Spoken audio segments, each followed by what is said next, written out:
నమస్కారం. Welcome to same today. నేను సహస్ర. ఆంధ్రప్రదేశ్‌లో ప్రైవేట్ ఉద్యోగాల పని గంటల గురించి ఇప్పుడు చాలా చర్చ జరుగుతుంది.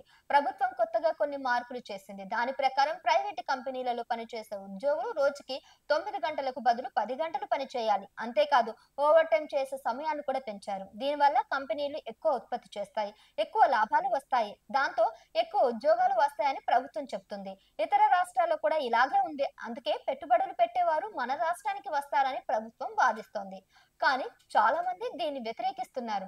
ఎందుకంటే 10 గంటలు పనిచేయడం అంటే జీవితాన్ని కంపెనీకి అమ్మేయడం అని అంటున్నారు. ఇది కార్మికుల హక్కులను ఉల్లంఘించడమేనని కార్మిక సంఘాలు ఆందోళన వ్యక్తం చేస్తున్నాయి. దీనివల్ల ఉద్యోగులపై ఒత్తిడి పెరుగుతుందని, వ్యక్తిగత జీవితం ఉండదని అంటున్నారు. మరి ఈ మార్పులు చట్టానికి విరుద్ధమని కొందరు న్యాయవాదులు వాదిస్తున్నారు. అంతర్జాతీయ కార్మిక సంస్థ కూడా రోజుకు 8 గంటలు పని చేయాలని చెప్తుంది. కానీ మన ప్రభుత్వం 10 గంటలు చేసిందని అంటున్నారు. మొత్తానికి ప్రభుత్వం ఈ నిర్ణయం తీసుకుంది. దీని గురించి ప్రజలు రకరకాలుగా మాట్లాడుకుంటున్నారు. ఇది మంచిదా? కాదా? అనేది కాలమే నిర్ణయించాలి. ఇంతకీ దీని గురించి మీరేమనుకుంటున్నారు?